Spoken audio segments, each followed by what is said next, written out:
తప్పకుండా మీరందరూ జాయిన్ అయిపోండి. ఓకేనా? సో ఈరోజు వచ్చేసి ఏంటంటే మీరందరూ చేయాల్సింది ఈరోజు నుంచి స్టార్ట్ చేయండమ్మా. ప్లేట్లో నేను ప్రతిరోజు మీరు అబ్జర్వ్ చేసే ఉంటారు, ప్రతిరోజు ఇక్కడ నేను పసుపుతో బొట్టు పెట్టుకుంటాను ఇక్కడ. సో ఎందుకు అనేసి డౌట్ చాలామందికి వచ్చి ఉంటుంది. సో ఎందుకు పెట్టుకోవడం వల్ల ఏం అద్భుతాలు చూస్తారంటే, మీరు ఒక చిన్న కాపర్ ప్లేట్ కానీ లేక కుంకుమ బరి కానీ తీసేసుకొని అందులో కొంచెం పసుపును కుదిరితే ఆవు నెయ్యి లేదా రోజ్ వాటర్ వేసేసి కొంచెం కుంకుమ పువ్వు ఉంటేనే, లేదంటే వదిలేయండి. దాన్ని పేస్ట్లా చేసేసి దానికి కూడా అఫర్మేషన్ ఇచ్చుకోండి.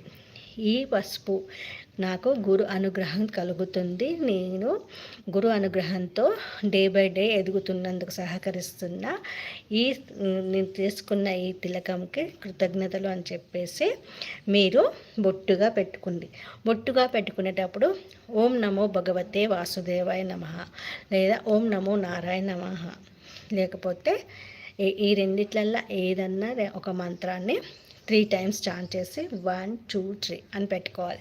మళ్ళీ ఇక్కడ పెట్టాలి. ఇక్కడ గొంతు దగ్గర పెట్టడం వల్ల ఏంటంటే మీకు వాక్ అనేది, అంటే మీరు మాట అనేది మధురంగా రావడం మొదలవుతుంది. మీరు మాట్లాడే ప్రతి మాటకి కూడా ప్రతి ఒక్కరు అట్రాక్ట్ అయిపోతూ ఉంటారు. సరళంగా, సవ్యంగా, అందంగా వస్తుంది అన్నమాట, పాజిటివ్గా వస్తుంది. సో ఇలా ఇక్కడ పెట్టేసుకోవాలి. ప్రతిసారి మీరు ఇక్కడ పెట్టేసుకున్నప్పుడు కూడా ఓం నమో భగవతే వాసుదేవాయ నమః. మళ్ళీ ఇక్కడ మన చెవు వెనక భాగాన కూడా ఇలా పెట్టేసుకోవాలి. ఓం నమో భగవతే వాసుదేవాయ నమః. బ్యాక్ సైడ్ మెడ వెనక ఓం నమో భగవతే వాసుదేవాయ నమః. నెక్ పైన ఓం నమో భగవతే వాసుదేవాయ నమః. ఇలా కంటిన్యూ చేయండి అమ్మా.